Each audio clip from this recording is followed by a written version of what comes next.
இயேசு கிறிஸ்துவின் நாமத்தினால் உங்களை வாழ்த்துகிறோம். இந்த நாளிலே ஆண்டவருடைய வார்த்தையை நாம் பார்க்கலாம். சங்கீதம் 85ஆம் அதிகாரம் 12ஆம் வசனம். கர்த்தர் நன்மையானதை தருவார். ஆம் பிரியமானவர்களே, இந்த காலை வேளையில ஆண்டவர் உங்களோட பேசுகிற வார்த்தையை நாம் பார்க்கலாம். இன்றைக்கு நம்முடைய வாழ்க்கையில் நன்மையான காரியங்களை செய்கிற தேவன் நம்முடைய தேவனாய் இருக்கிறார். பிரியமானவர்களே, யார் நமக்கு நன்மை செய்ய முடியும்?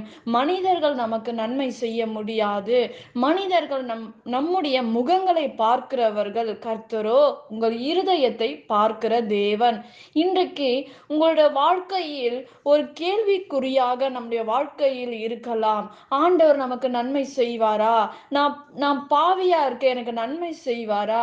நான் இப்படிப்பட்ட காரியங்களை என்னோட வாழ்க்கையில செய்திருக்கேன், என்னோட வாழ்க்கையில ஆசீர்வாதம் வருமா அப்படின்னு அநேக கேள்விகள் நம்முடைய வாழ்க்கையில் உண்டு. பிரியமானவர்களே, இன்றைக்கு ஆண்டவர் சொல்லுகிறாரு, உங்களை என்னையும் பார்த்து சொல்றாரு, நான் நன்மையானதை நான் உனக்கு தருவேன். கர்த்தர் நன்மையானதை தருவார் என்று வேதத்தில் நாம் பார்க்கிறோம். பிரியமானவர்களே, இன்றைக்கு நீங்க அழுது புலம்பிக் கொண்டு இருக்கலாம்.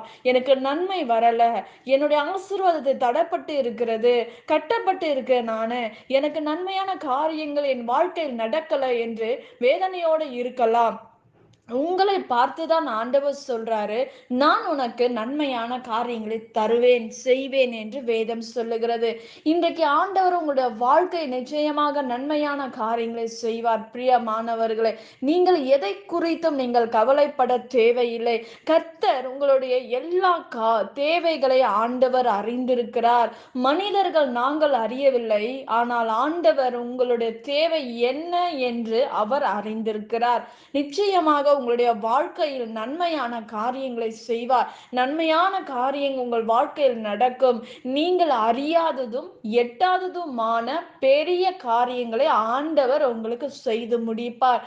உங்களுக்காக யாவையும் செய்து முடித்த தேவன் நிச்சயமாக உங்களுடைய வாழ்க்கையில் யாவையும் செய்து முடிப்பார். நீங்க என்ன காரியம், என்ன தேவையோடு நீங்க காத்து கொண்டு இருக்கீங்க, அந்த காரியத்தை கர்த்தர் தர அவர் சித்தமா இருக்கிறார். பிரியமானவர்களே, இன்றைக்கு ஆண்டவருடைய சமூகத்துல ஒப்பு கொடுங்க. நீங்க ஒப்புரா ஆய்விடுங்க. நிச்சயம் மனுஷங்கிட்ட போய் நீ ஒப்புரா ஆகும்போது நீ நன்மையான காரியங்கள் உன் வாழ்க்கையில் நீ காண முடியாது. ஆண்டவர் சொல்றாரு, நிச்சயமாக அவருடைய வார்த்தையிலிருந்து வல்லமை உண்டு, வார்த்தையிலிருந்து விடுதலை உண்டு என்று நாம் பார்க்கிறோம். ஆண்டவருடைய வார்த்தையிலிருந்து நிச்சயமாக வல்லமை உண்டு என்று விசுவாசிக்கிறவங்க நிச்சயமாக கர்த்தர் நன்மையான காரியங்களை உங்களுக்கு செய்வார். இன்றைக்கு நன்மைக்காக காத்து கொண்டிருக்கிற அருமையான தேவ பிள்ளையே, ஆண்டவர் உங்களுடைய வாழ்க்கையில் நன்மை தர வந்திருக்கிறார். இன்றைக்கு என்ன நன்மைக்காக நீங்கள் காத்து கொண்டு இருக்கீங்க? அந்த நன்மைக்காக நீங்க காத்து கொண்டிருக்கிற உங்களுக்கு ஆண்டவர் நன்மைகளை செய்வார். கர்த்தர் நன்மையானதை தருவார். இன்றைக்கு நீங்க கேட்கிற காரியங்கள் ஒருவேளை ஆண்டவருக்கு அது நன்மையா இன்றைக்கு நமக்கு அது நன்மையா இருக்கலாம். ஆனால் நம்முடைய வாழ்க்கையில் ஆண்டவர் தருகிற நன்மை டெம்பரவரியான நன்மை அல்ல. நம்முடைய வாழ்க்கை முழுவதுமாக அந்த ஆசீர்வாதத்தை அனுபவிக்கும்படியாக ஆண்டவர் தரப்போகிற நன்மை. இன்றைக்கு கர்த்தர் உங்களுடைய வாழ்க்கையில் நன்மைகளை செய்ய அவர் விரும்புகிறார். இன்றைக்கு நீங்க காத்திருக்கிற அருமையான என் தேவ பிள்ளையே, இன்றைக்கு கர்த்தர் நன்மையான காரியங்களை உங்களை வாழ்க்கையில தருகிறார். நிச்சயமாக இந்த நாட்களில் உங்களை வாழ்க்கையில் நீங்க அனுபவிக்க முடியும். விசுவாசியுங்க, கர்த்தர் நிச்சயமாக செய்து முடிப்பார். கர்த்தர் உங்களுக்காக யாவையும் செய்து முடித்த தேவன், நம்முடைய வாழ்க்கை எல்லாவற்றும் செய்கிற தேவன் அவர் மாத்திரம்தான். பிரியமானவர்களே, இன்னைக்கு கர்த்தர் உங்கள் விண்ணப்பங்களை கேட்டு உங்களுக்கு பதில் கொடுக்கிற தேவனாய் இருக்கிறார். உங்களுடைய செவிகள் அடைக்கப்பட்டு இருக்கலாம். மனிதனுடைய செவிகள் அடைக்கப்பட்டு இருக்கலாம். கர்த்தருடைய செவி திறந்த வண்ணமா இருக்கிறபடியினால் நீங்கள் கூப்பிடுகிற யாவைக்கும் கர்த்தர் பதில் கொடுப்பார். நீங்கள் கூப்பிடுகிற சத்தத்தை அவர் கேட்கிற தேவனாய் இருக்கிறார். அவர் அமைதியாக இருக்கிறார். நான் சொல்லுகிற ஜெப விண்ணப்பத்துக்கு பதில் வரவில்லை என்று நீங்கள் சொல்லலாம்.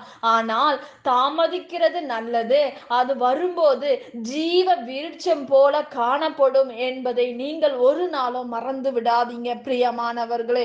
நிச்சயமாக ஆண்டவர் உங்களுடைய வாழ்க்கையை உயர்த்துவார், கட்டுவார், பூரணமான காரியங்களை உங்களுடைய வாழ்க்கையில செய்து முடிப்பார் என்பதை மறந்து விடாதீங்க பிரியமானவர்களே. இன்றைக்கு ஆண்டவர் உங்களுக்கு நன்மையை தர விரும்புகிறார்.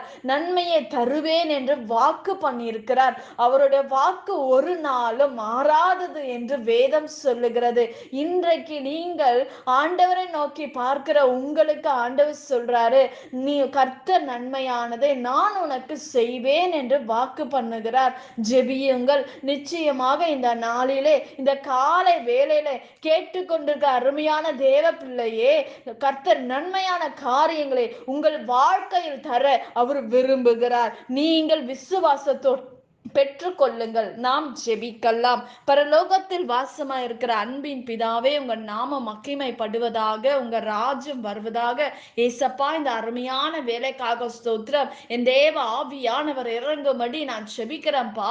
ஆண்டவரே, இந்த வார்த்தையை ஆசீர்வதிங்க. இந்த வார்த்தை கிரியை செய்வதாக. கர்த்தர் நன்மையான காரியங்களை உங்க பிள்ளைகளுக்கு கட்டளிடுங்க. ஆசீர்வதிங்க. சுகத்தை கட்டளிடுங்க. ஆரோக்கியத்தை கட்டளிடுங்க. தேவைகளை சந்திங்க.